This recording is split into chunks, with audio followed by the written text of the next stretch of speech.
तुका म्हणे हा तव कृपेचा सागर नामासाठी पार पाववेल. तो कृपेचा सागर आहे. सागर म्हणजे समुद्र. भगवान परमात्मा कृपेचा कोण आहे? सागर आहे. त्याच्या कृपेची खोली कोणालाही कळू शकत नाही.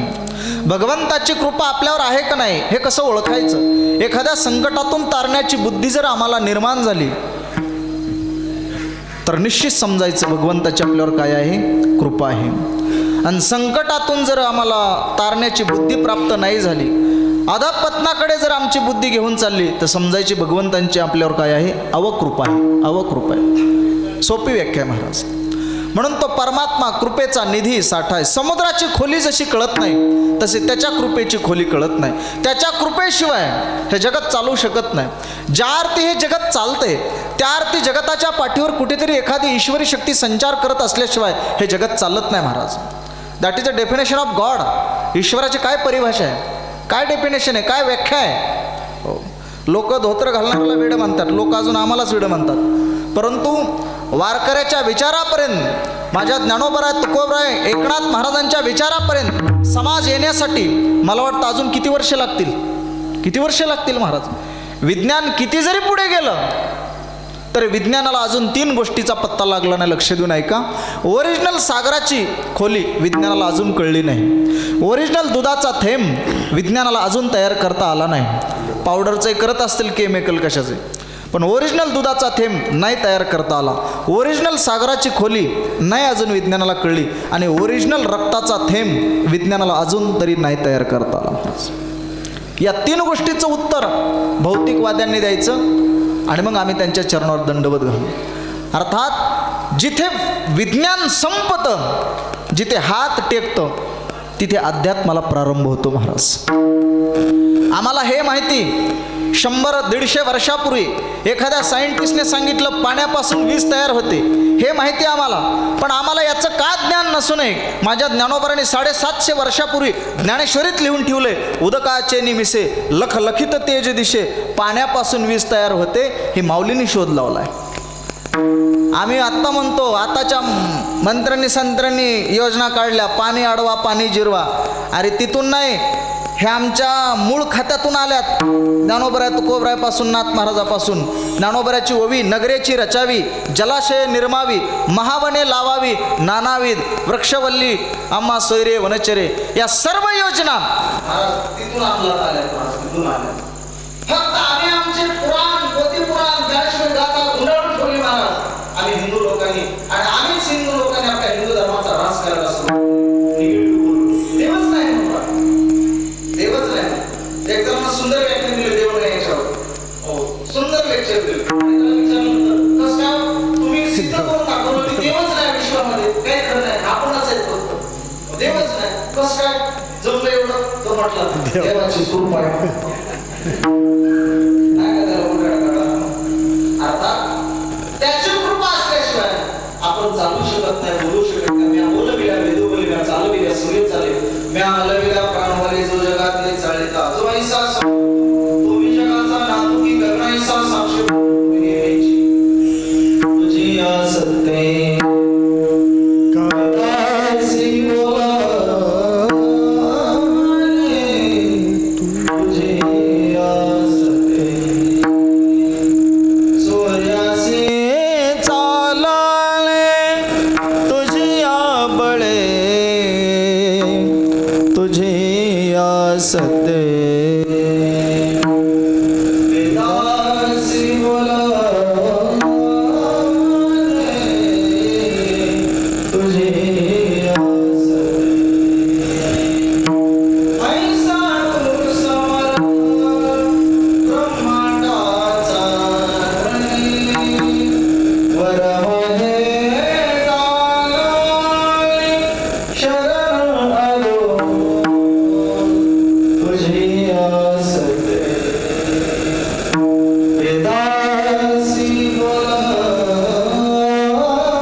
पृथ्वीला होते व्हावी ही आज्ञा माझी.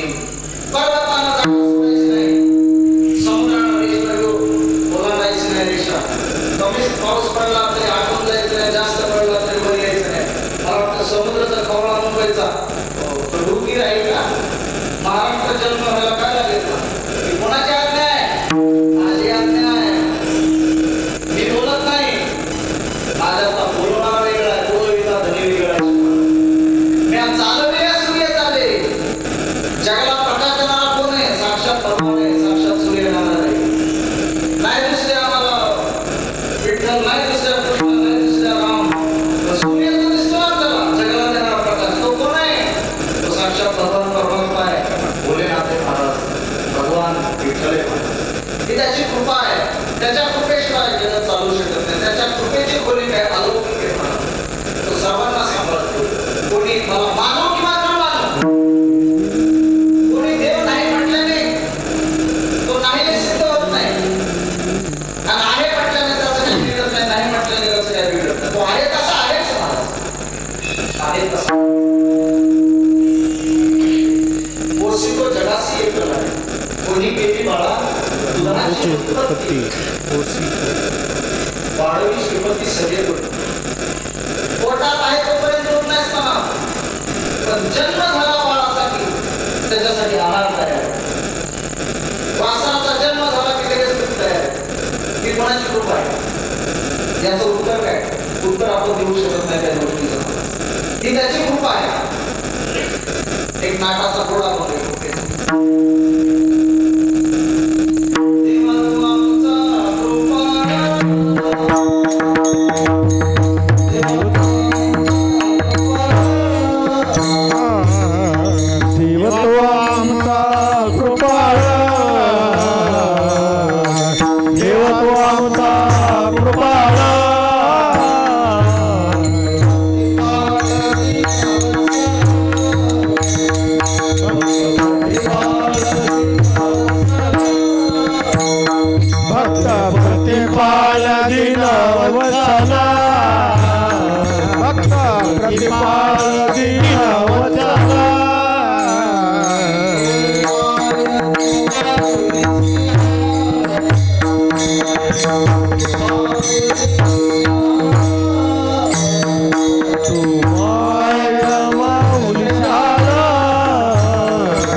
मला एकच वरदान द्या, मी ज्याच्या डोक्यावर हात ठेवेल तो काय व्हावा? भस्म होऊन जावा. तथास्तु म्हटले. चक्रवर्ती बोलायचो वर देण्यासाठी. चक्रवर्ती हे स्वरूप आहे, ज्ञान आहे भगवान शंकराचं. त्याचे पाय माहितीचे भगवान शंकराचे पाय जो आपल्या हृदयात धारण करतो, त्याची सेवा करतो, त्याच्यावर परमात्मा प्रसन्न होतो. तिला वर तथास्तु. आता भस्मासुरच नाही, त्याने ठरवलं आता जग भस्म करून टाकायचं. अनेक जीव जंतू मारायला सुरुवात केली भस्मासुराने. डोक्यावर हात ठेवायचा, भस्म करून टाकायचं. लहान लहान लेकरं, पिढा, माणसं, अनेक माणसं मारली शेवटी त्यांनी विचार केला, आता म्हटलं एकच राहिलं. कोण? शंकर. गुरुने शिष्याला किती जरी शिकवलं गुरुला माहिती असते शेवटी पुन्हा एक गिऱ्हाईक कोणाकडे येणार आहे, गुरुजी आता तुमच्या बरोबर कुस्ती खेळायची. त्याच्यासाठी एक डाव गुरुने राखून ठेवलेलाच असतो. भस्मासूर म्हटलं आता महादेवाकडेच बघू म्हटलं आणि महादेवाकडे गेला. डोक्यावर हात ठेवायला बोलल्यानंतर हे पळायला. भस्मासूर मागे, महादेव पुढे, भस्मासूर मागे.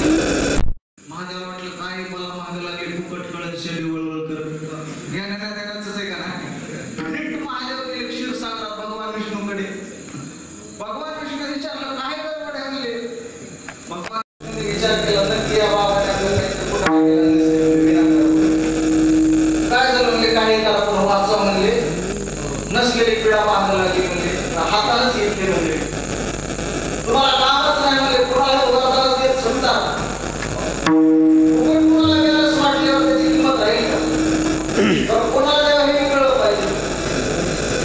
उगं गाढवाची जर सेवा करायला गाढव लाभ मागेश्वर ते गाढवच आहे ना, त्याच्यामुळे कोणाची सेवा करून कशी झाली.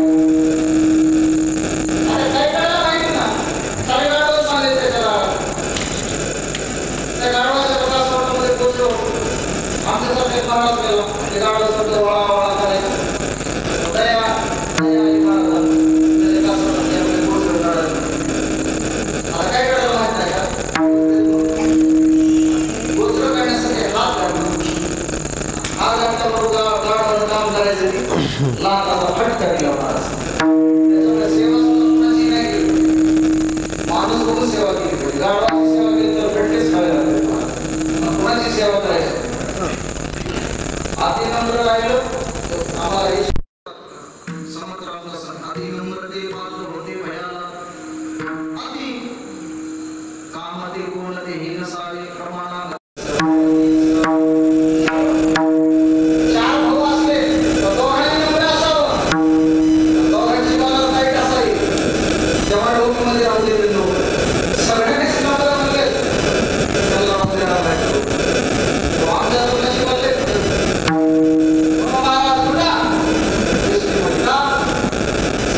बसल्या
त्याची वाहन पायी बरी.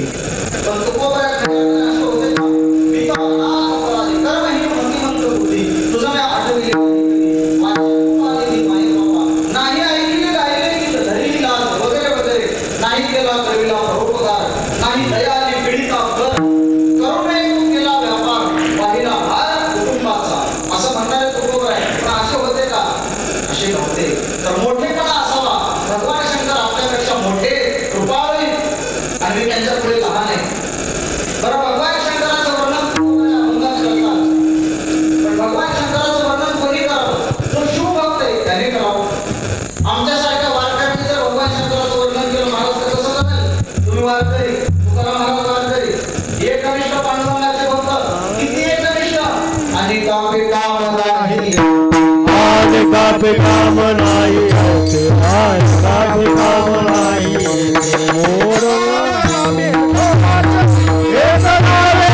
विठोबाचे नाव एक नाव आम्ही विठोबाचे नाव आले गाते काम नाही आले गाते काम नाही विठोबाचं नाव दुसऱ्याचं आम्हाला काम नाही. आणि कापे काम नाही पांडुरंग झाली पांडुरंग म्हणी जागृती स्वप्नी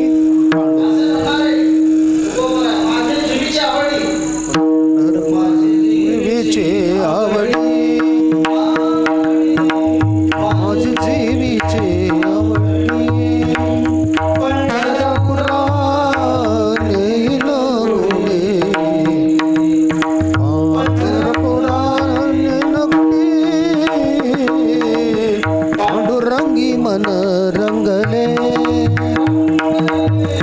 पांडुरंगी मन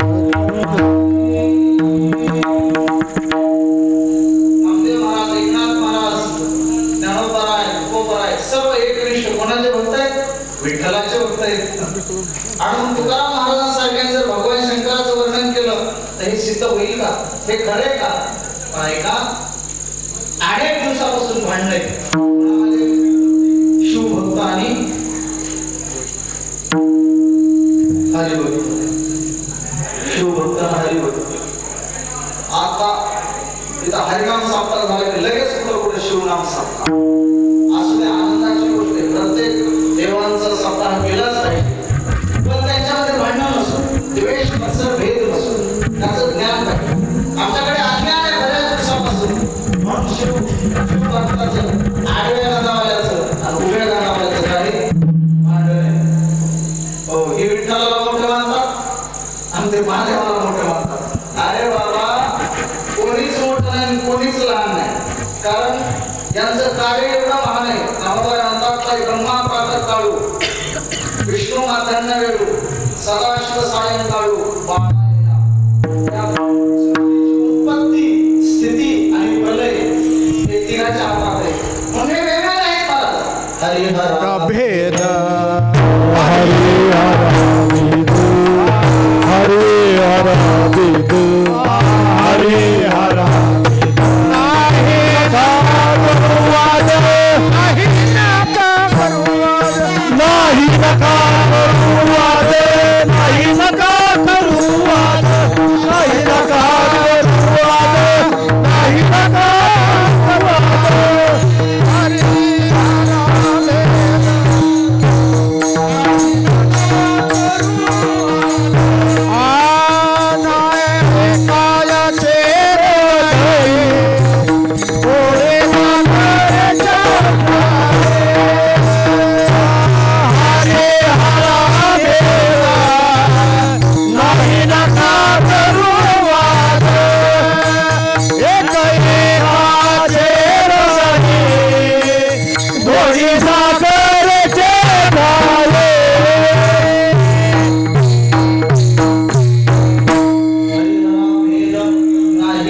त्याच्यामुळे वाद करायची गरज नाही.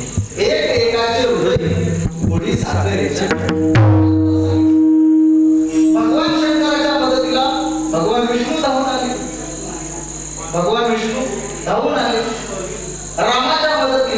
भगवान विष्णूच्या मदतीला महादेव धावून येतात. भगवान विष्णूंनी अमृत प्राशन केलं तेव्हा भगवान शंकर गौरवर्णी झाले. म्हणून भगवान शंकराचं वर्णन करत असताना आपण म्हणतो कर्पूरम करुणाकरं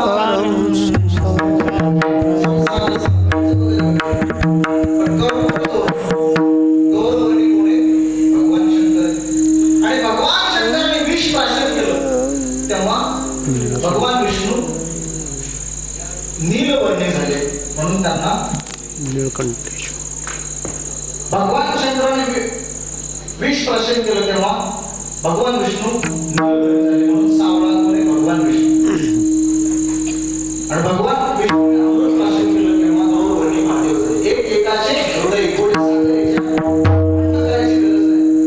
कट्टर आडव्या गंधावाल्याची मुलगी, कट्टर शैवाची मुलगी, कट्टर वैष्णवाच्या घरी देण्यात आली. आता शैवाची मुलगी पण सून कोणाची झाली? वैष्णवाची झाली. सकाळी सकाळी उठली, 6 वाजता लागली. डोकीमध्ये कसं साप होतात माता मावल्या आता 6 वाजता राहिले. आता काळ सुटला, आता खूप अवघड झालं. काय राहिलंच नाही. जातं जातं झालं, जातं जातं. काय करून आणलं तर तुम्ही निमंत्रण द्यायचे. त्या निमंत्रण देणाऱ्याला सांगायचे चुलबा साऱ्या डोकीमध्ये. आता असं सांगावं लागतं गॅस बंद आमंत्रण. ती सून 6 वाजता लागली होती शैवाची, सून झाली वैष्णवाची. आडव्या कांद्यावाल्याची मुलगी सून झाली उभ्या कांद्यावाली. ती सकाळी उठली 6 वाजता लागली. असं आडवं सारवतं.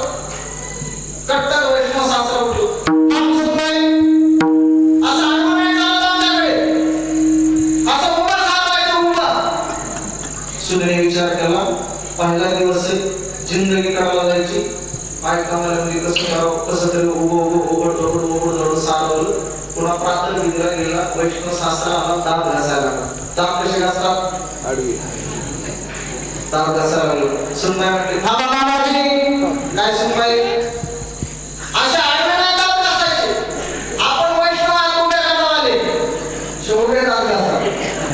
सासरा म्हटला तुझं चालू दे, तुझं तुझ्या पद्धतीने असं सरळ घे, आडवं कशाला घे.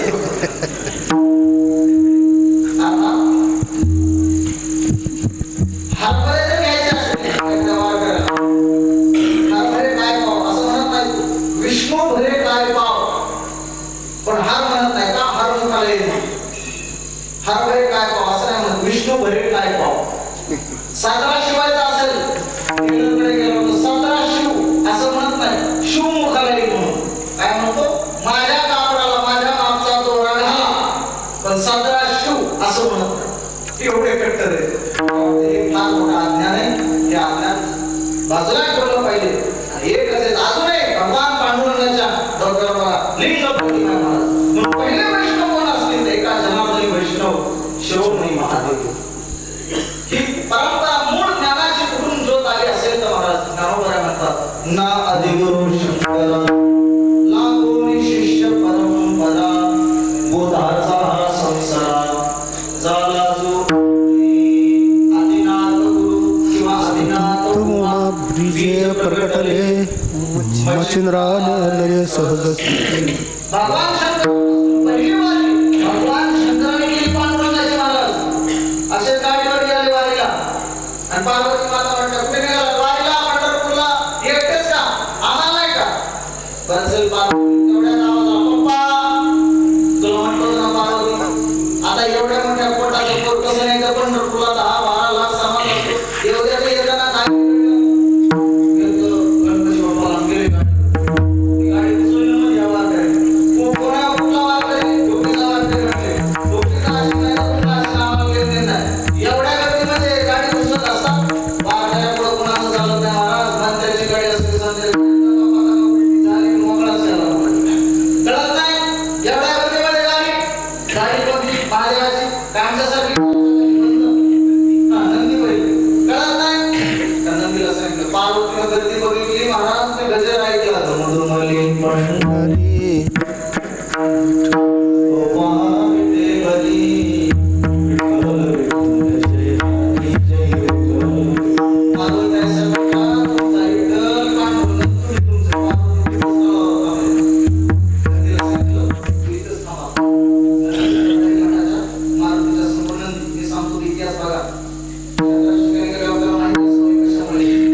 थांबवला पुढे नेता येत नाही. गणपती बाप्पाला खांद्यावर घेतलं महादेवाने आणि पुढे गेले. नामदेव बायकोकडून पुढे गेले. डाव्या हाताला गणपती बाप्पा बाप्पामध्ये गेले आणि दोघांनी पाहिलं हरिहराच्या नेत्राचं मिलन झालं महाराज. आनंद महाराज वर्णन करतात एवढा आनंद गोडी साखरेच्या ठाई महाराज. ज्यावेळेला अयोध्येमध्ये प्रभू रामचंद्रांचा जन्म झाला प्रभू रामचंद्रांचा आगमन विराजमान झालेत अयोध्येच्या सिंहासनावर.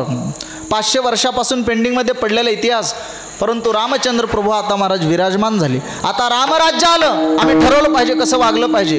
आमचा आदर्श राजा कसा असावा. प्रजेचं शोषण न करता पोषण करणारा आदर्श राजा म्हणजे फक्त आणि फक्त रामचंद्र प्रभू होते महाराज. एक पत्नी एक बाणी एक वचनी. रामासारखा राजा नाही, रामासारखा मित्र नाही, रामासारखा सखा नाही, रामासारखा बंधू नाही, रामासारखा दिलदार शत्रू नाही महाराज. मग असा न्यायी राजा कोण असेल तर रामचंद्र प्रभू महाराज. आणि त्यांच्यानंतर असा आदर्श न्यायी राजा कोण झाला असेल ते छत्रपती शिवाजी राजा महाराज. पुन्हा छत्रपती शिवाजी राजानंतर आदर्श राजा नाही महाराज. प्रजेचं शोषण करणारा नाही तर पोषण करणारा राजा म्हणजे छत्रपती शिवाजी राजा महाराज. एकीकडे कल्याणच्या सुभेदाराची सून छत्रपतींकडे पाठवली. तिची काकण चोळीकडून बोळवून करून तिला वाटं लावलं आणि तिला उत्तर दिलं, माझी आई जर एवढी सुंदर असती ना मी एवढा सुंदर जन्माला आलो असतो महाराज. एकीकडे तुकोबऱ्यांचं वैराग्य आणि एकीकडे आमच्या छत्रपतींचं वैराग्य. तुकाराम महाराजांचं जाई होतो माते नकरी सायास आम्ही विष्णुदास तैसे नव्हे. असे रामचंद्र प्रभू होते महाराज.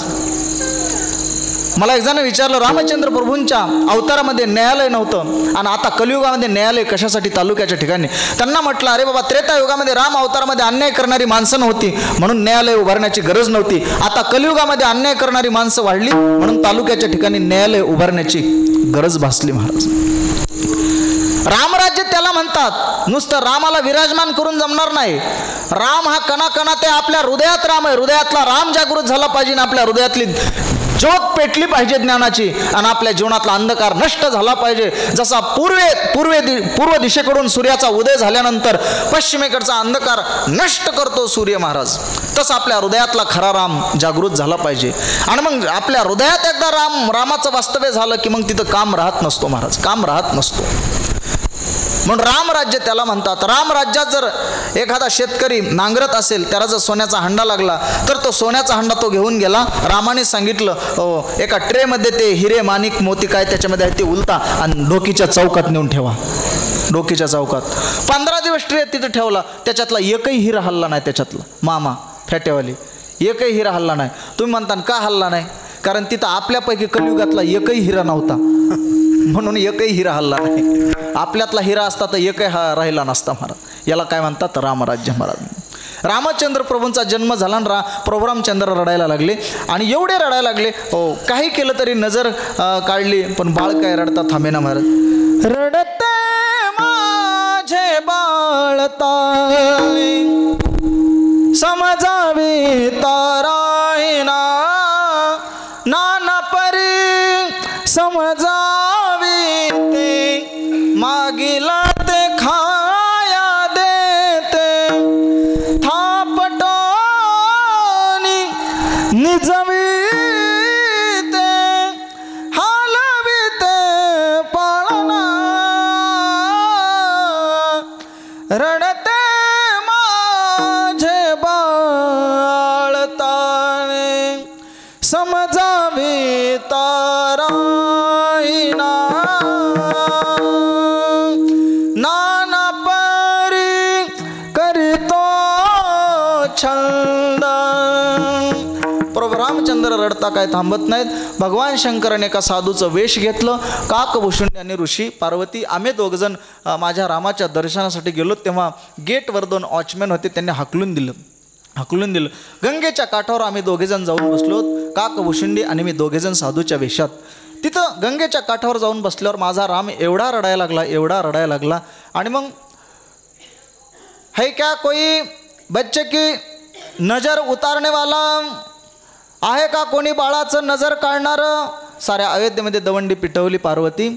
आणि गंगेच्या काठावर आम्ही दोघेजण बसलेलो असताना ते काल ज्यांनी हाकलून दिलं ना ते वॉचमॅन ते आमच्यापर्यंत आले. कौन? साधू है. कहाँ के है? हिमालय. कहाँ रहते? हिमालय की गुहा में. क्या करते? तपश्चर्या. नज़र उतारने जानते हैं, अच्छी तरह जानते हैं, आते हमारे साथ आते हैं, चलो चलो. पार्वती, काल ज्या वॉचमॅनने आम्हाला हाकलून दिलं गेटमॅनने, तेच गेटमॅन आज जागा रस्ता करायला पुढे होते. बाजू हटो, नजर उतारने वाले साधू है. बाजू हटो, नजर उतारने वाले साधू है. पार्वती काय सांगू. आणि मी गेल्याबरोबर, राजवाड्यात गेल्याबरोबर कौशल्या मातेच्या मांडीवर माझा राम होता. एवढा रडत होता, एवढा रडत होता. एकाएकी माझ्या रामानं माझ्याकडे बघितलं, मी त्याच्याकडे बघितलं. बघितल्याबरोबर एवढा रडणारा राम पण गदगदा हसू लागला आणि कौशल्याच्या डोळ्याला आनंद अश्रू आले. काय साधू आहे. घ्यायच्या अगोदरच माझं बाळ रडायचं थांबलं. प्रभू रामचंद्र म्हणतात, काय महादेवा, या अवतारात ते दर्शनाचा चान्स नाही सोडला, अजून नाही सोडला. अर्थात एकाचे हृदय गोडी साखरेच्या ठाई. विठाला विठाला विठाला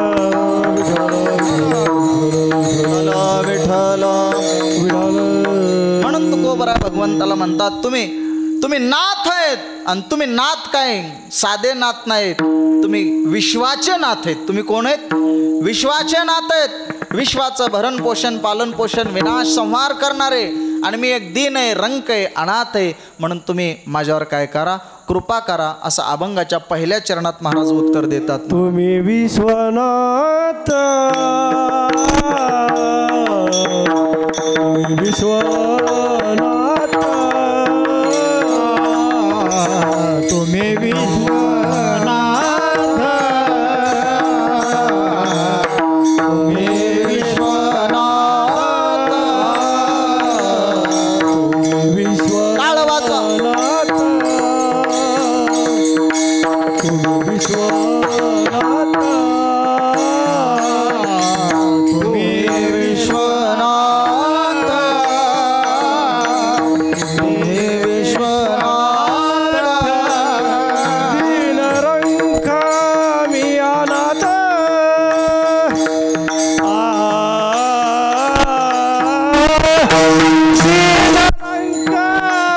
मी अनाथ, दीनरंग मी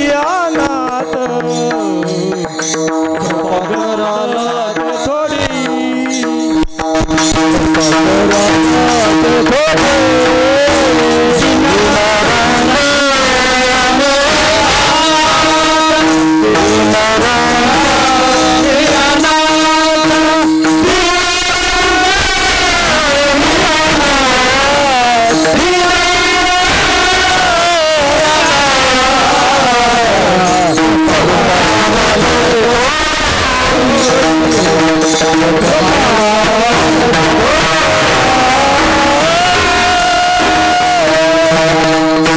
तुम्ही विश्वनाथ, दीन रंकमी अनाथ. म्हणून कृपा कराल ते थोडी, पाया पडिलो बराडे. तुमच्या मी पाया पडतो, तुमचे पाय माझ्या चित्तात मी धारण केलेले आहेत. म्हणून माझ्यावर थोडी तरी कृपा करा. काही वारकरी वाराणसी यात्रेला जात असताना तुकाराम महाराजांनी अभंगामध्ये पत्र लिहिले. पत्र तिघा जणांचा उल्लेख केलेला आहे. भागीरथी, गया आणि भगवान शंकर. भागीरथी मातेला तुकोबराय पत्र लिहितात. परिसेव माते माझी विनवणी, मस्तक चरणे ठेवीत असे. तू सकळ तीर्थांची स्वामिनीच आणि तू दोषाचं निवारण करणारी आहेस. म्हणून मला या दोषातून मुक्त कर. गयेला उद्देशून लिहितात. पिंडपदावरी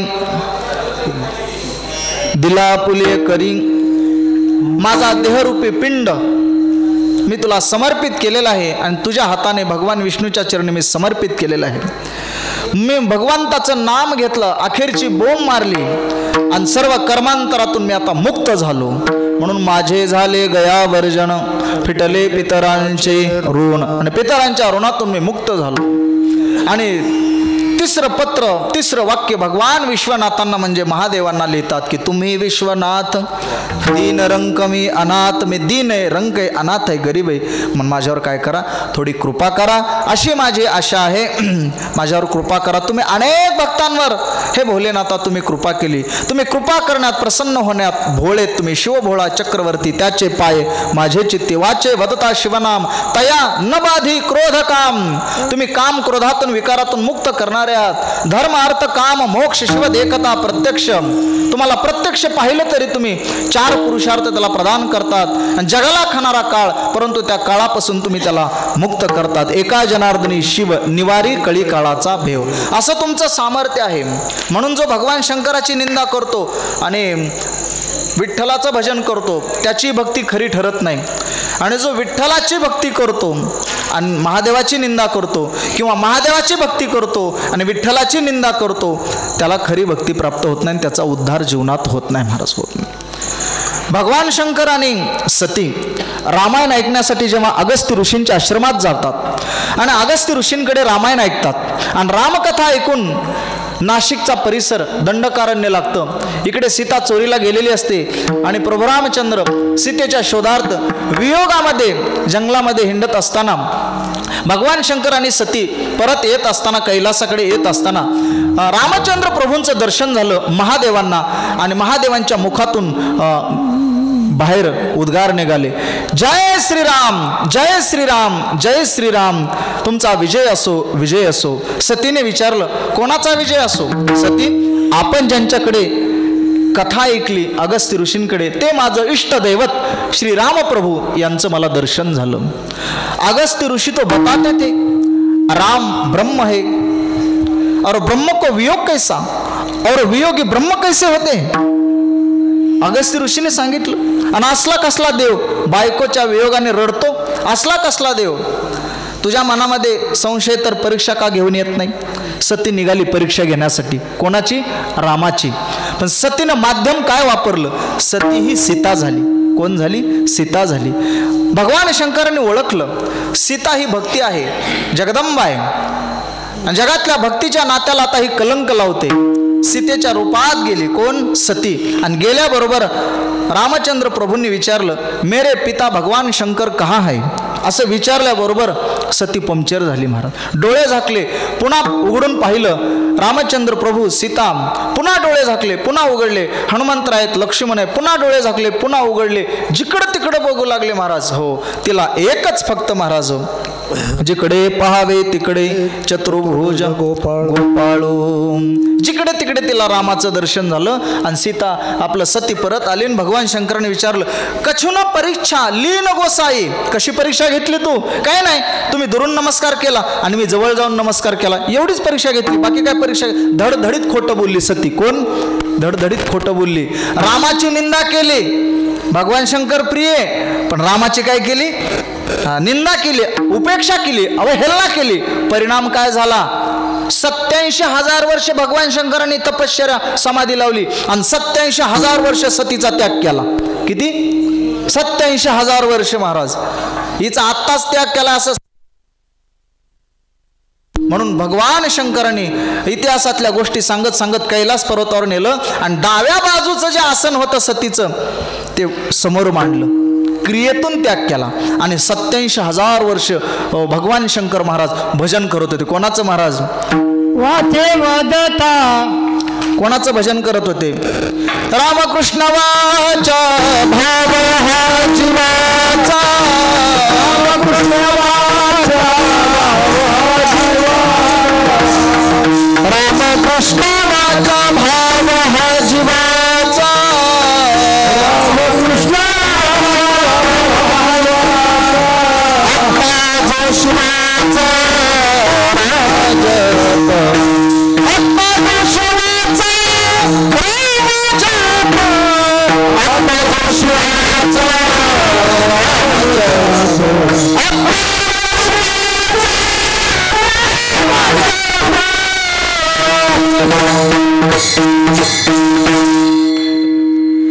आत्मा जो शिवाचा, रामजप रामकृष्ण वाचा भाव हा जीवाचा आत्मा जो शिवाचा रामजप. भगवान शंकराने 87,000 वर्षे महाराज जप केला. कोणाचा? रामाचा महाराज. श्रीराम जय राम जय जय राम. श्रीराम जय राम जय जय राम. रामकथा ही माझ्या हृदयातला फार मोठा ठेवा आहे. रामकथा म्हटली की मला एवढा आनंद होतो ना, मी रामायण करतो महाराज. रामायणाचा विषय निघाला की माझ्या हृदयाला पाजर फुटतात महाराज. कारण रामकथा एवढी महान आहे महाराज. संसारात तापलेल्या जीवांना शांती प्राप्ती करून देणारी रामकथा. संसारातल्या दुःखाच्या वजाबाकीचं एकमेव साधन म्हणजे रामकथा आहे महाराज. म्हणून कसं जगावं याचा आदर्श म्हणजे रामकथा आहे.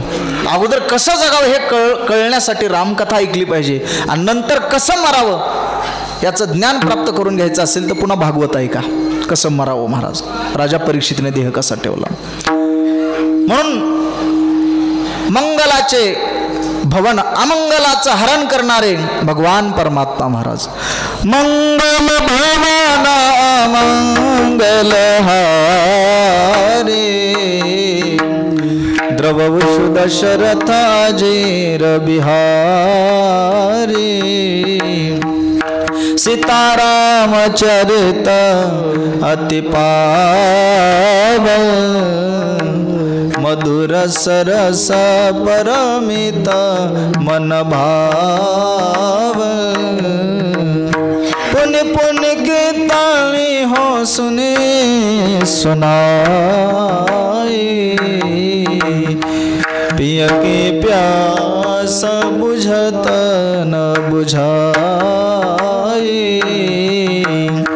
राम कथा शशि किरण समाना संत चकोर करहि जहि पाला. मंगल भवन मंगल हारी द्रववशु दशरथ जीर बिहारी. जय सिया राम बोलो जय सिया राम. जय सिया राम बोलो जय सिया राम. अष्ट सिद्धि नौ निधि के दाता असबर दीन जानकी माता. रोज हनुमान चालीसा म्हटली पाहिजे आपल्या घरामध्ये महाराज. भगवान शंकर 87,000 वर्ष समाधीस्थ आहेत महाराज. एवढा पश्चाताप सतीला भोगावा लागला. मी कशाचा परिणाम सांगतो? रामाची निंदा करतो आणि भगवान शंकराची भक्ती करतो, त्याची जीवनात अशी फटफजिती होत असते. पुन्हा रामाचाही जवळ नाही आणि महादेवाच्याही जवळ नाही, दोघापासून दुरावा होतो.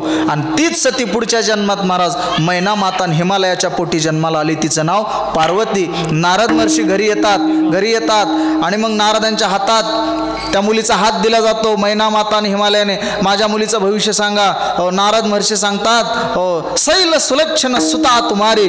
तुझी मुलगी एवढी चांगली हिमालया सुलक्षणी आणि हिला जो पती मिळणार आहे ना, जावयाचं नाव ऐकल्याबरोबर कान टावकारले सासू सासऱ्याने. सांगा लवकर कसा जावाय मिळणार आहे, सांगा लवकर. हिला जो जावाय मिळणार ना, जोगी जटिल अमंगल नगन अमंगल बेश. असला कुठं असतो का? पर हस्त असी रेख. हे कोई जबके बाते नाही हिमालय पर हस्त असी रेख. हिच्या प्रारब्धात नशिबात असं लिहिलेलं आहे. हिला जो नवरा मिळणार आहे त्याचं काळीवर शेत नाही, पांढरीवर घर नाही, याला कोणी सखा नाही, याला कोणी भाऊ नाही, मित्र नाही, बहीण नाही, असा कसा त्याला कपडा नाही त्याच्या अंगावर, असा नग्न अमंगल. असला असतो का? थोडी दक्षिणा जादा घ्या पण महाराज थोडं भविष्य चांगलं सांगा, चांगलं सांगा. पार्वतीला आनंद झाला. हे वर्णन सर्व महादेवाला लागू होतंय आणि मला आता या जन्मी महादेवच पती मिळणार आहेत. म्हणून पार्वतीनं तपश्चर्या करायला सांगतात. पार्वती तपश्चर्या करते. कशी तपश्चर्या करते? भगवान शंकराची खडतर तपश्चर्या करते. आता तेवढ्या मला चौपाया सांगायला वेळ नाही. खडतर तपश्चर्या करते. काही दिवस पानं खाते, काही दिवस पाणी पिऊन राहते, काही दिवस वायू भक्षण करून राहते, काही दिवस खाली पडलेली जमिनीवर पडलेली पानं खाते. म्हणून तिचं नाव पडलं जातं अपर्णा. खाली जमिनीवर पडलेली पानं खाते म्हणून अपर्णा अशी खडतर तपश्चर्या केली आणि सप्त ऋषी परीक्षा घेण्यासाठी येतात. अगं असला कुठं पती असतो का त्याच्यासाठी तपश्चर्या करते? असला नवरा असतो त्याच्यासाठी एवढी?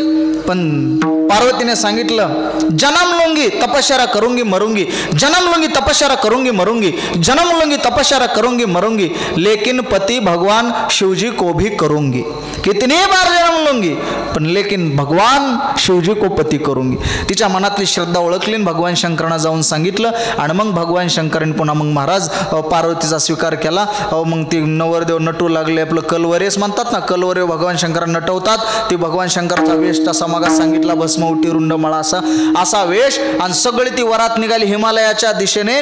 सगळ्याच्या पुढे भगवान विष्णू होते आणि भगवान विष्णू दिसायला गोंडस होते. आणि त्यांना विचारलं आप दुल्हे राजा का, तुम्ही नवरदेव का? अरे मी नार नवरदेव.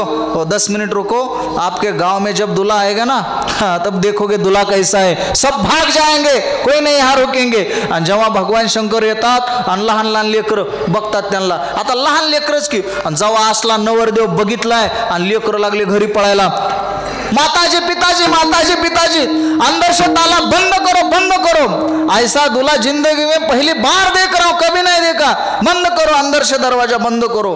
लेकर खरं आहे ती बोलत असतात. भगवान शंकराने शृंगीला विचारलं, शृंगी अरे असं का व्हायलंय? तुम्हाला सांगितलं होतं लग्नात काय सापाचं काम, तर लग्नातही साप गळ्यात घालून आलात म्हणले, काय तुम्हाला कळतं का? असा भगवान शंकराचा वेश. आणि मग पार्वतीचं पाणी ग्रहण करतात. मी का सांगितलं हा इतिहास की भगवान शंकराचं आज चरित्र वर्णन करावं म्हणून तुम्हाला हे सांगितलं.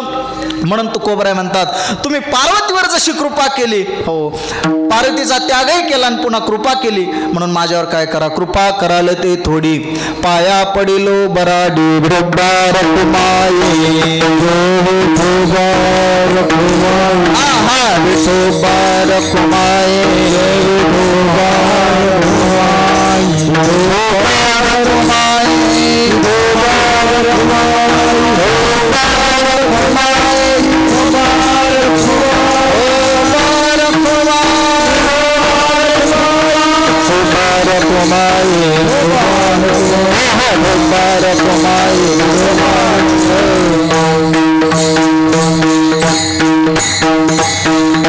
तुम्ही असं ठरवलंय का गारव्या गुरव्याचा हातच बाहेर काढायचे नाहीत म्हणून का गुत्त दिले आम्हाला सगळे?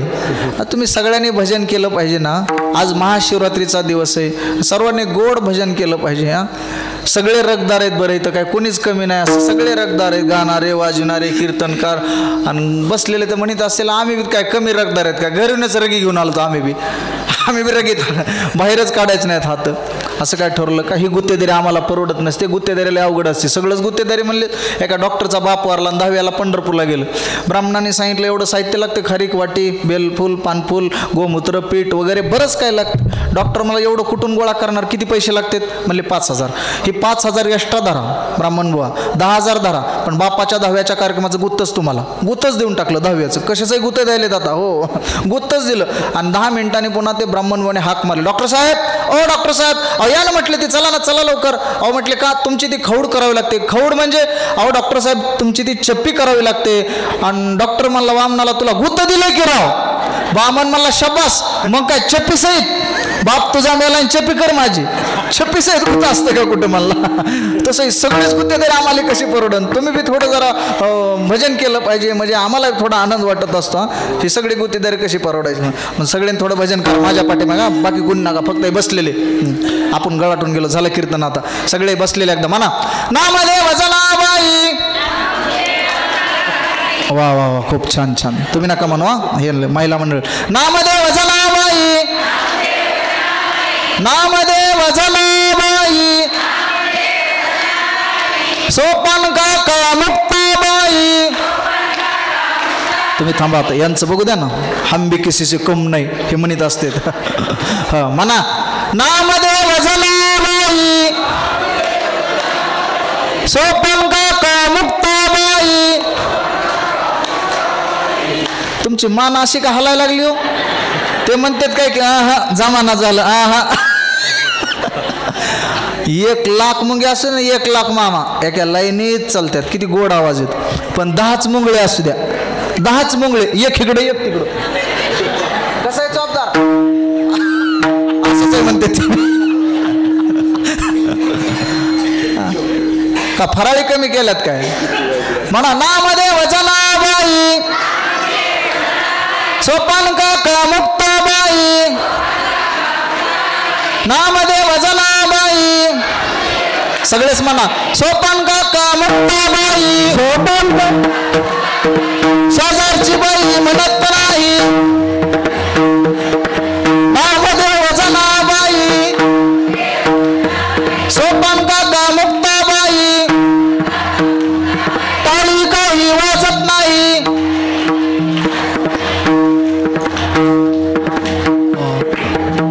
उद्यापासून बायकोने जेवाय वाढले फक्त हाताने रामराटा चालू ठेवायचा, तोंड उघडायचंच नाही. जमतंय का असं? मग टाळी कुणी वाजवायची? दोन्ही नियम काय? हाताने टाळी, मुखाने नाम श्रीराम जय राम जय जय. महाराज तिथं अंधार असला तरी बायको म्हणते लाईट येऊ देत. हा वाढ काय कानात चालला काय घास? घास घ्यायच्या अगोदर तो तोंड रडी असते. चला सर्वांनी 2 मिनिट मस्त भजन करा. ओम नमः शिवायचा.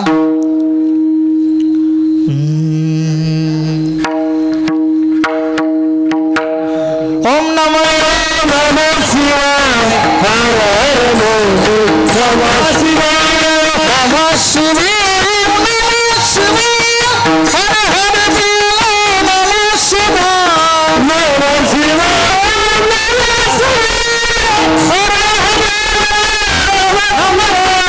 नमः शिवाय, नमः शिवाय, हर हर बोले नमः शिवाय, नमः शिवाय, ओम नमः शिवाय, हर हर बोले नमः शिवाय, नमः शिवाय, नमः शिवाय, हर हर बोले नमः शिवाय, नमः शिवाय, नमः शिवाय, हर हर बोले नमः शिवाय, नमः शिवाय, नमः शिवाय, हर हर बोले नमः शिवाय,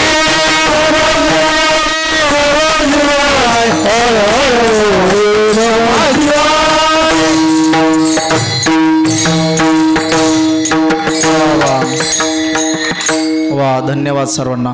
कृपा कराल ते थोये पाया पडिलो भराडी. अगदा 5 मिनिटामध्ये सेवा समाप्त करायची आहे. महाशिवरात्रीचा पवित्र पावन असा इतिहास आहे. थोडक्यात सांगतो फास्टमध्ये तुम्हाला. तेवढी लक्ष देऊन कथा ऐका, म्हणजे आपल्या जीवनातला उद्धार होणारी ती कथा आहे. श्रद्धेने ऐकली पाहिजे. महाशिवरात्रीच्या दिवशी अभंगाला अत्यंत अनुसरून आहे. गोड कथा आहे. 5 मिनिटात स्पीडमध्ये सांगतो. भगवान शंकर कैलास पर्वतामध्ये बसलेले असताना वामभागी पार्वती माता बसलेल्या होत्या. पार्वतीने विचारलं आमच्या जीवाला आनंद होईल असा काहीतरी एखादा इतिहास सांगा. तेव्हा भगवान शंकरांनी ती कथा सांगायला सुरुवात केली. पूर्वी कांची नगरामध्ये एक राजा होता सोमदत्त नावाचा. त्याला 500 बायका होत्या. 500 बायकामध्ये 2च त्याच्या आवडत्या होत्या. त्या 2 पतिव्रता होत्या. बाकी सर्व जार कर्म करणाऱ्या होत्या. आणि मग काळाची गती विचित्र असते प्रारब्धाची. एक दिवस त्याच्या जीवनातला मरणासन्न अवस्थेमध्ये तो राजा होता. आणि त्याला प्रश्न पडला आता माझे मुलं काय खातील, भविष्यामध्ये त्यांना जगण्यासाठी कोणाचा आधार मिळेल. त्याची आसक्ती वासना काही जात नव्हती. आणि म्हणून नियमच आहे जन्म घेणे लागे वासनेच्या संगीतेची झाली अंगे हरिरूप. आणि शेवटी तो राजा मरण पावला. आणि तो राजा हरणाच्या जन्माला गेला. आणि त्या 2 पतिव्रता स्त्रिया होत्या त्या दोघी कोण झाल्या, हरिणी झाल्या. आणि मग जंगलामध्ये ते राहू लागले. पूर्व जन्मामुळे त्या एकमेकांवर प्रेम होतं म्हणून जंगलात ते राहू लागले. आणि प्रारब्धाचा भोग काही सुटत नसतो, तो भोगूनच संपवायचा असतो. नाहीतर तो भगवंताच्या नामाने काय होत असतो, सुटत असतो. एका जनार्दनी भोग प्रारब्धाचा हरिकृपे त्याचा नाश झाला. आणि मग इकडे इंद्राच्या सेवेमध्ये एक सेवक असतो, त्याचं नाव भूतसेन. भूतसेन नावाचा सेवक असतो. इंद्राच्या सेवेमध्ये अंतर पडल्यामुळे, खंड पडल्यामुळे इंद्राला राग येतो. आणि इंद्राने त्याला शाप दिला की एक दिवस तू या पृथ्वी तलावर भिल्ल जाती म्हणजे जन्माला येतील. आणि म्हणून तो भूतसेन भिल्ल झाला. त्याचं नाव चंड भिल्ल असं ठेवण्यात आलं. काय प्रचंड भिल्ल. आणि तो भिल्ल मोठा झाला आणि तो आपल्या कुटुंबासाठी, उदरनिर्वाहासाठी, पालन पोषणासाठी, लेकरा बाळांच्या, बायका मुलांच्या तो शिकार करू लागला. अनेक जीवजंतू मारू लागला. आणि तो भिल्ल जंगलामध्ये आला शिकार करण्यासाठी. दिवसभर वनवन हिंडला, त्याला एकही आमिष मिळालं नाही. आणि म्हणून महाशिवरात्रीचा पर्वकाळ होता आणि एक सरोवर होतं. त्या सरोवराच्या काठावर त्या भिल्लाने जाळं लावलं. कशासाठी? एखादा हरिण येईल पाणी पिण्यासाठी आणि जाळ्यामध्ये अडकेल आणि त्याची मी काय करेल? शिकार करेल. आणि त्या सरोवराच्या काठावर एक झाड होतं. त्या झाडावरती जाऊन बसला. योगायोगाने ते झाड होतं बेलाचं. कशाचं होतं? बेलाचं झाड होतं. आणि समोर जाळं लावलेले आणि त्याच्या डोळ्यासमोर एक फांदी आली. त्या भिल्लाला वाटलं हे पानं तोडून आपण खाली टाकावेत. डोळ्याआडे येणारे बेलाचे पानं. तो एक बेलाचं पान तोडायचं आणि खाली टाकायचं. खाली टाकल्याबरोबर चमत्कार असा घडला. अनादी काळापासून खाली एक भगवान शंकराचं शिवलिंग होतं. काय होतं? शिवलिंग होतं. आणि त्या शिवलिंगावर हे बेलाची पानं पडायची. सहज, त्याच्या मनी नाही, ध्यानी नाही, काय नाही, पण सहज भगवान शंकराची पूजा घडली महाशिवरात्रीच्या दिवशी. आणि मग मध्यरात्र झाली, तिसरा प्रहर सुरू झाला. आणि मग भगवान शंकर संतुष्ट झाले. आणि भगवान शंकरांना वाटलं असा कोण माझा भगवत भक्त आहे की हजारो बेलांचा वर्षाव आजच्या दिवशी माझ्यावर ज्याने केला, असा कोण भगवत भक्त आहे? आपण नक्की समाचार घेतला पाहिजे. भगवान शंकरांनी यमदूतांना पाठवलं आणि ते यमराज तिथं आले. अरे कोण? तुझं काय नाव? भिल्लाने त्याला विचारलं, आपण कोण? कुठून आलात? देव, यक्ष, किन्नर, गंधर्व यापैकी कोण आहात? तो म्हटलं याच्यापैकी मी कोणीच नाही. मग कोण आहेत? तो यम सांगू लागला की एक दिवस प्रत्येकाला माझी गाठ घ्यायची. तो मी कोण आहे? यम आहे. सर्व जीवाचा नियंता असणारा मी कोण आहे? यम आहे. अरे भगवान शंकरांनी मला पाठवलंय. तुझ्या हातातून लाखो बेलाच्या पानांचा वर्षाव झाला, आवड तुला बेलाची असं म्हटलेलं ना. आणि म्हणून भगवान शंकरांनी पाठवलंय. तुझी काय इच्छा आहे? तुला वरदान देण्यासाठी मी आलेलो. सांग तुझी काय इच्छा आहे? हा भिल्ल तेवढा अतिशहाणा होता. समोर देव आलाय, पण काय मागावं? काय मागावं? तुकोबरा शिकवतात, मागितलं काय पाहिजे? मागण्याची सुद्धा अक्कल पाहिजे. हो, एखादा देण्यासाठी आलो. देणारा भगवान शंकर अवधार्यवान आहे. कधी कधी महाराज द्यायला भरपूर असतं पण देव वाटत नसतं. कधी कधी देणाऱ्यापाशी काही नसतं पण देणार इच्छा असून जवळ नसतं. आणि काही काही जवळ असून देण्याची इच्छा नसतं. म्हणून आपल्या जवळ आहे ना, हात चांगले तोपर्यंत दान धर्म करा महाराज. दान धर्म करा. आणि हात एकदा का पारतंत्र्यात गेलात, मुलाच्या सुनेच्या हातात संसार गेला की पुन्हा द्यायची इच्छा आहे, सप्त्याला देणगी, पण आपण देऊ शकत नाही. आमच्या आबांना माहिती आहे, शांतीब्रह्म एकनाथ महाराजांचं मंदिर बांधतोय मी तुमच्या सर्वांच्या आशीर्वादाने. कुठेच मंदिर नाही पैठण नंतर, पण मराठवाड्यामध्ये भव्य दिव्य असं एकनाथ महाराजांचं मंदिर कुठे असेल तर साळेगावला मंदिर त्या ठिकाणी बांधतो मी. 1 एकर जागा स्वतः विकत घेऊन माझी परिस्थिती नसताना सुद्धा तिथं मी एकनाथ महाराजांचं मंदिर बांधतोय. देवाने पाठवलेला दूत आहे, पण काय मागावं महाराज? देव प्रसन्न झाला आणि माग तुला काय मागायचंय? म्हटला देवा मला नाकच नाही, नाक द्या. देवांजी नाक दिलं ते इथून पार त्या कळम चौकातच गेलं. म्हणले काय आलंय? ढोकीच्या सप्त्यातून नाक आलंय म्हणले. हा, बायको म्हणली एवढं नाक असते का? जा म्हणला 2 वरदान राहिले, 3 वरदान दिले देवाने. दुसऱ्या वराने देवाला सांगितलं कमी करा. देवांची कमी केलं, पहिलं गेलं आणि हे बी गेलं. तिथं फक्त पाटी लिहायची वेळ आली. ही नाकाची जागा आहे, फक्त होल दिसायचे 2 होल. आंघोळ करताना बुरबुर बुरबुर चिमणीत राखेल भरल्यासारखं. मला एक जण म्हटला गणेश महाराज काय कामाला देवाची करणी, नारळात पाणी. मला देवाने जर हे नाकाचे होल असे वर दिले असते तर गिरणीत त्या दळण टाकल्यासारखं झालं असतं. म्हणला काय देवाचे कमाले. म्हणलं बरं तुला तेवढं तरी कळतंय. आंघोळ करताना पहिलं नरसळेत पाणी गेलं असतं आपल्या. म्हणला काय कमाल आहे देवाची.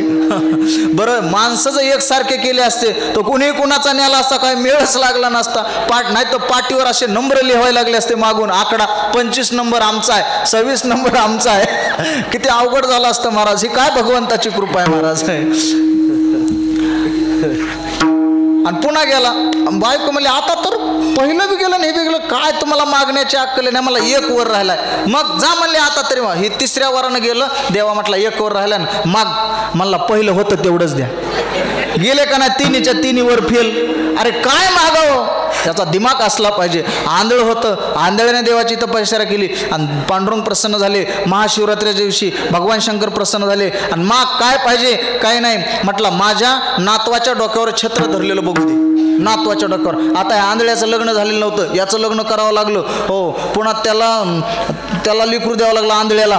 पुन्हा त्या पोराचं लग्न करावं लागलं, त्याला नातू द्यावा लागला. तोपर्यंत ह्या आंधळ्याचं आयुष्य वाढवावं लागलं. किती मागून घेतलं एका मागणीत महाराज. आणि पुन्हा त्याच्या डोक्यावर छत्र धरलेलं मला बघू दे. म्हणजे ह्याला म्हणायचं मागण्याचा कोण आहे? चॅप्टर आहे महाराज. मागणारा कसा असावा? चॅप्टर. नाही तर उगा लय बी मागणारा नसून अति चॅप्टरपणाची चप्पी होती महाराज मागितलीस. काय होती? भगवान शंकर आहेत महाराज. हो, कधी कधी अवघड होतंय. लाकूड तोड्या होता महादेवाची तपश्चर्या करायचा.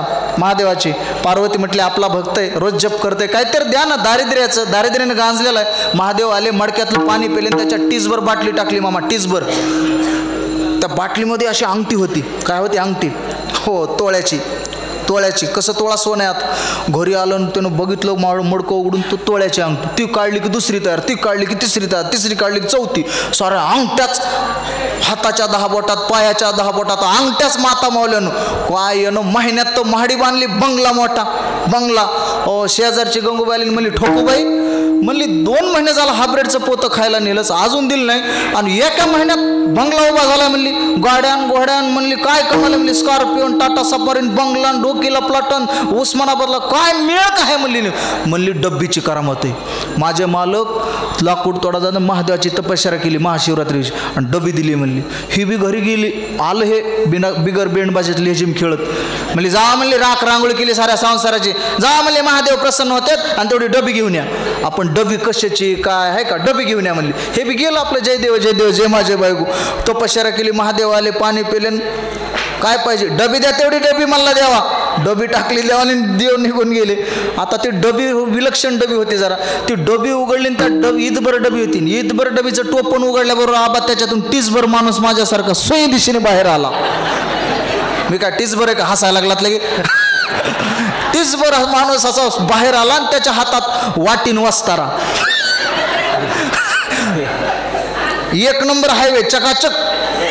Solapur Dhule 1 number national highway चकाचक. गेलो घरी, डबी बांधली धोत्राच्या गाठीत. मला काय डबी दिली देवानं. बायकोनं तपश्चर्या करायला लागली. वारे वा बायको मला असल्या डबीसाठी. घरी गेला आणि बायकोला मला ही डबी मला ते उतरंडीला मला शेवटच्या गाडग्यात ठेवून दे, मला काय काढू नको मला. आणि तिनं ती बुडातल्या गाडग्यात ठेवून दिली. आता उतरंडीच राहिले नाहीत. आणि ती गाडग्यात ठेवली. योगायोगानं दिवस असा उगवला, 14 जानेवारीचा दिवस उगवला, सक्रातीचा दिवस. ह्या साऱ्या बाया जमलेल्या 100-150 हळदी कुकासाठी. हो, तिळगुळ घ्यान गोड गोड बोला. आता बाईच्या मनात कधी काय राहत नाही. तुला म्हणून सांगते नाही तर म्हणशीन कोणाला. तुला म्हणज हळूची घर मालकीन ठोकूबाई. माय म्हटली कडूबाई. नाव बी तसलेच भारी जुन्या काळात, कडूबाई, रगडाबाई, दगडाबाई. माय म्हणली माझ्या नवऱ्यानं तपश्चर्या केली ती महाशिवरात्री दिवशी महादेवाची, आणि म्हणली डबी आणली. माय म्हणली दाखव की हळूच. ती मैत्रीण म्हणली माय नको. माय म्हटली इतक्या बायेत कशाला काढायची, नको. माय म्हटली अगं मला दाखव म्हणली, मी तुझी जवळची मैत्रीण आहे, हळूच दाखव पदराखाली कोणाला उघड. आणि ती गेली गुरुजीन बुडातल्या गाड घेतली, डबी काढली. म्हणली उघडून दाखव. नको. माय म्हटली उघडल्यावर पुढं काय होईल सांगता येच नाही. म्हणजे हळूच उघडून दाखव की काय दिलंय तर दाखव की. आणि हळूच तिनं महाराज डबीचं टोपण उघडलं मामा. टोपण उघडल्याबरोबर काय बघता माझ्याकडं, 5 मिनिटात साऱ्या बाया बाला घेऊन जाऊन आल्या.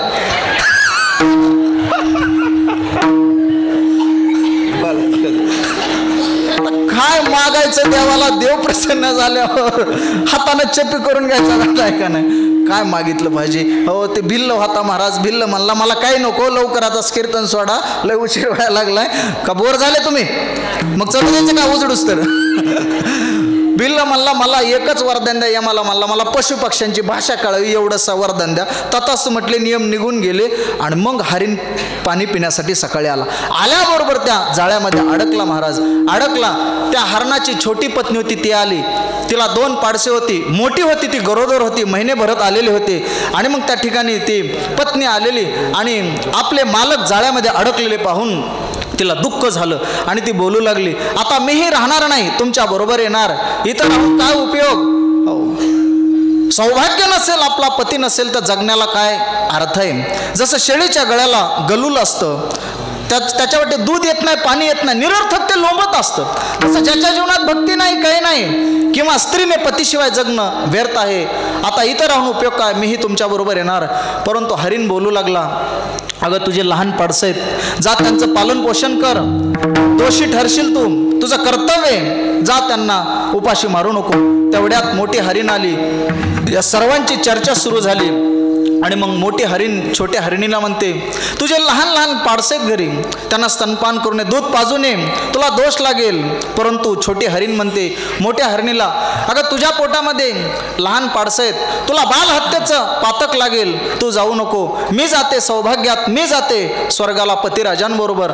आणि मग ती मोठी हरिण छोटी हरिणीला म्हणते, तू जा आणि तुझ्या लेकरांना अगोदर दूध पाजू नये, आम्ही इथेच थांबतो. आणि मग ती घरी जाते, लेकरांना दूध पाजते. ते लहान लेकरं म्हणतात, कुठं चालली आई? तेव्हा आई म्हणते, तुम्ही आता सुखाने राहा.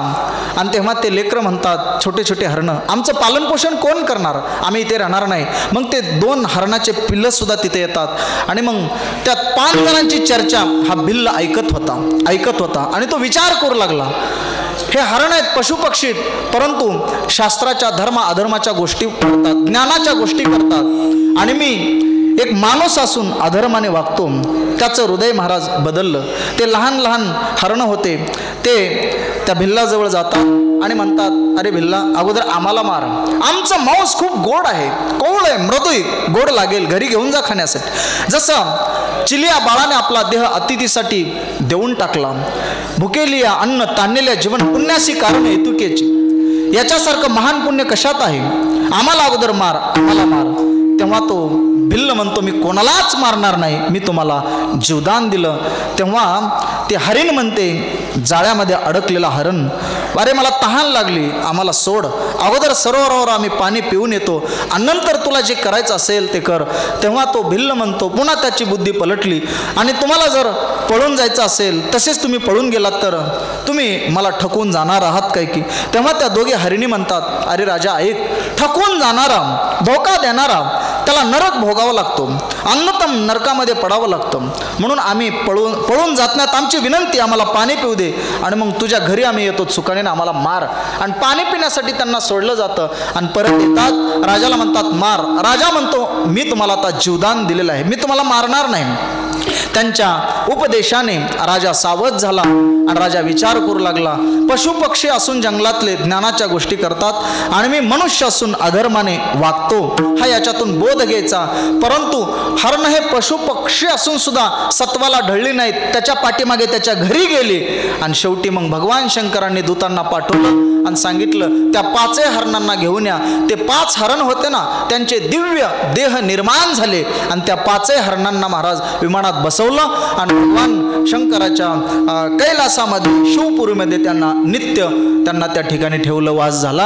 आणि मग त्या भिल्लाला सांगितलं भगवान शंकराच्या दूतांनी, तुला सुद्धा आम्ही नेलं असतं, पण या नाही, पुढच्या शिवरात्रीला तुला नेऊ, तू भगवान शंकराची आराधना कर, नित्य नामघोष कर, प्रपंचामध्ये आसक्त राहू नको, हो प्रपंच कर परंतु मनाने मात्र परमार्थ कर.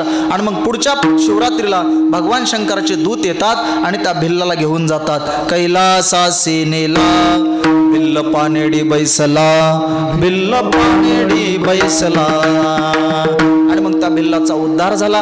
अशी महाशिवरात्रीची कथा आहे. म्हणून तुकोबराय म्हणतात, मला हे सर्व चरित्र माहिती, म्हणून हे भोलेनाथा कृपा कराल ते थोडी, पाया पडिलो बराडी. कारण तुमच्यापाशी काय कमी, काय उणे तुम्हापाशी, मी तो अल्पची संतोषी, मी थोड्याने संतुष्ट होणार आहे. आणि माझं मागणं तरी काय आहे देवा, एकच मागणं आहे, मला प्रेमरूपी काय द्या, खाऊ द्या. तू का म्हणे देवा, प्रेम भातुके पाठवा, काही भातुके पाठवा. भातुके म्हणजे प्रेम, कारण प्रेमाशिवाय परमार्थ होत नाही. खरं प्रेम महाराज, अहो प्रेम तर किती वाईट आहे. अरे पण हे वैश्विक प्रेम नाही, याचा त्याग केला संतांनी. आणि तुझी भक्ती करण्यासाठी जे प्रेम सुख पाहिजे ते प्रेम सुख आम्हाला दे, नुसतं ज्ञान देऊन भागणार नाही. नाथ महाराज म्हणतात, प्रेमाविन भजन नाका विन मोती, अर्थाविन पोती वाचुनी काहे.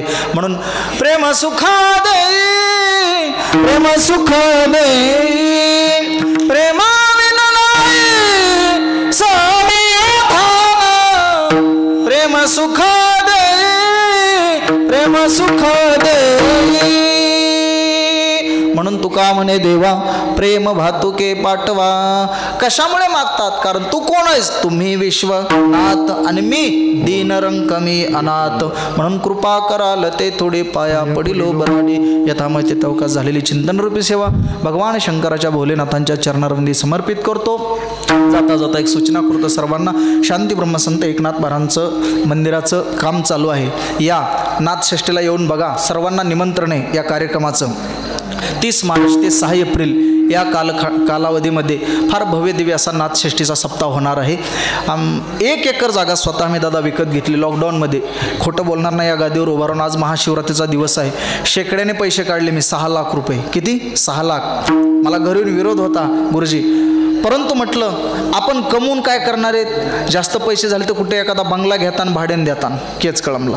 पण आपल्या आयुष्यामध्ये आपलं एखाद्या हातानं कार्य झालं तर प्रपंच करून मरण्यापेक्षा काहीतरी कार्य करून मरावं याच उदात्त हेतूने आणि या उगवत्या पिढीला संतांच्या विचारांची गरज आहे महाराज.